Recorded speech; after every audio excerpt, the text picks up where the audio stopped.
వ్యక్తిత్వంలో వజ్రం, మన జాతికి చెందిన రత్నం. డ్రైవర్ కాకుండా నలుగురు ప్రయాణిస్తున్న ఆ కారు ఢిల్లీ వైపు వెళ్తోంది. ఆ నలుగురు ఒక మీటింగ్కు హాజరవ్వాలి. ఇంతలో ఒక టైరు పంచర్ అయింది. అందరూ దిగారు. డ్రైవరు మరో టైర్ను బిగించే పని చూస్తున్నాడు. ముగ్గురిలో ఒకరు సిగరెట్ వెలిగించాడు. ఒక ఆయన సెల్ ఫోన్ తీసి మాట్లాడుతున్నాడు. మరొక ఆయన వెంట తెచ్చుకున్న ఫ్లాస్క్లోని కాఫీ తాగుతున్నాడు. 2 నిమిషాలయ్యాక ఆ ముగ్గురికి 4వ వ్యక్తి గుర్తొచ్చాడు. అప్పుడు ఆ ముగ్గురు ఆయన వంక చూసి ఆశ్చర్యపోయారు. ఎందుకంటే ఆయన తన చొక్కా స్లీవ్ పైకనుకొని టైను భుజంపై వెనక్కి వేసుకుని జాకీ స్పానర్ తీసుకుని డ్రైవర్కు సహాయపడుతున్నాడు. ఈ ముగ్గురు అవాక్కయ్యారు. కారణం, ఆ 4వ వ్యక్తి రతన్ టాటా. సార్, మీరు? మనం మీటింగ్కు వెళ్ళాలి. టైరు మార్చడానికి డ్రైవర్కు 15 నిమిషాలు పడుతుందన్నాడు. కానీ నేను సహాయపడితే 8 నిమిషాల్లో అతడు ఆ పని పూర్తి చేస్తాడు. మనకు 7 నిమిషాలు కలిసొస్తాయి కదా అన్నారు Ratan Tata. Respect to time is respect to life. Tata group ఎందుకు ఆ స్థాయికి ఎదిగిందో దాని అధినేత అయిన రతన్ టాటాను చూస్తే తెలుస్తుంది. బాల్యంలో ఆయన తల్లిదండ్రులు విడిపోయారు. అవ్వ పెంచి పెద్ద చేసింది. యవ్వనంలో ఆయన గర్ల్ ఫ్రెండ్ మోసం చేసింది. ఆ తర్వాత కంపెనీకి విపరీతమైన నష్టాలు, సవాళ్లు ఎదురయ్యాయి.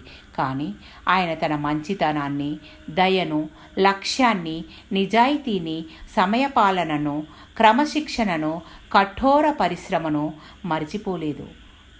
టాటా సంస్థను ఆయన ఏ స్థాయికి తీసుకొచ్చాడో కింద వివరాలు చూస్తే తెలుస్తుంది.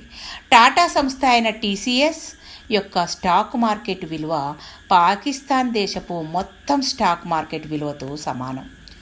భారతదేశపు జీడిపికి టాటా సంస్థ ఒక్కటే 4% కాంట్రిబ్యూట్ చేస్తుంది. ప్రతి ఏటా అస్సాం, ఒడిషా, హిమాచల్ ప్రదేశ్, గోవాలు కలిపి ఎంత ట్యాక్స్ కడతాయో అంత ట్యాక్స్ను ఒక్క టాటా సంస్థనే దేశానికి చెల్లిస్తుంది. సుమారు 50,000 కోట్లు. నవంబర్ 26, 2008లో పాకిస్తాన్ యొక్క ఉగ్రవాద సంస్థ లష్కరే తోయిబా మన ముంబై నగరంలోని టాటా సంస్థ యొక్క తాజ్ హోటల్ మీద ఆత్మాహుతి దాడి చేసి 100 మందిని చంపిన సంఘటనలో చనిపోయిన ప్రతి కుటుంబాన్ని వ్యక్తిగతంగా కలిసి ఒక్కొక్కరికి 25 నుండి 50 లక్షల దాకా సహాయం అందించారు రతన్ టాటా.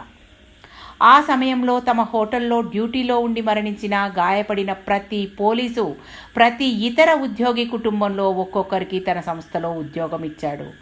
వాళ్ళ పిల్లల చదువు, పెళ్లిళ్ల బాధ్యతను తానే తీసుకున్నాడు.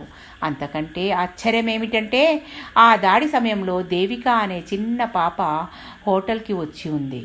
ఆమెను గది బయట పెట్టి ఆమె తండ్రి, మామయ్య టాయిలెట్లోకి వెళ్ళి ఉన్నారు. అప్పుడే ఆ దాడి జరిగింది. వాళ్ళిద్దరూ మరణించారు. ఆ చిన్న పాప బతికింది. తరువాత ఆనాడు హోటల్లో చిన్న పిల్లలు, స్త్రీలు, వృద్ధులు అని చూడకుండా కాల్పులు జరిపి 100 మందిని చంపిన నరరూప రాక్షసుడు అజ్మల్ కసబ్ను గుర్తుపట్టింది ఆ చిన్న పాపనే. ఆ చిన్న పాపను ఆసుపత్రిలో చేర్పించి కోలుకునేలా చేసి ఆమె చదువుకు ఏర్పాట్లు చేసి ఉద్యోగం కూడా తన సొంత కంపెనీలోనే ఇస్తానని చెప్పి ఆమె పెళ్లి బాధ్యతను కూడా రతన్ టాటానే తీసుకున్నారు. మరో ఆశ్చర్యం ఏమిటంటే ఆ దాడి సమయంలో రోడ్డు మీద వెళుతున్న అక్కడ చిన్న చిన్న వ్యాపారాలు, చేపలు పట్టడం, పావు బజీ, పానీపూరి, భేల్పూరి, పాన్ బీడా, చాయ్ దుకాణాలు నడుపుకునే వారెవ్వరికీ టాటా సంస్థతో ఎలాంటి సంబంధాలు లేకపోయినా వారందరికీ నష్టపరిహారం అందించారు రతన్ టాటా. అన్నింటికంటే పెద్ద ఆశ్చర్యం ఏమంటే ఈ అన్ని పనులను రతన్ టాటా దాడి జరిగిన తర్వాత కేవలం 20 రోజుల్లో పూర్తి చేశారు. అప్పుడు అధికారంలో ఉండిన రాష్ట్ర ప్రభుత్వం ఇంకా అందరికీ నష్టపరిహారం చెల్లించలేదు.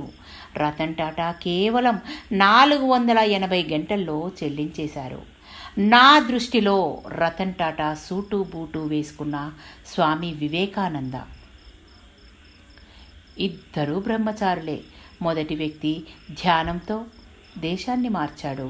2వ వ్యక్తి ధనంతో దేశాన్ని సేవిస్తున్నాడు. Thank you. మీ పద్మజ.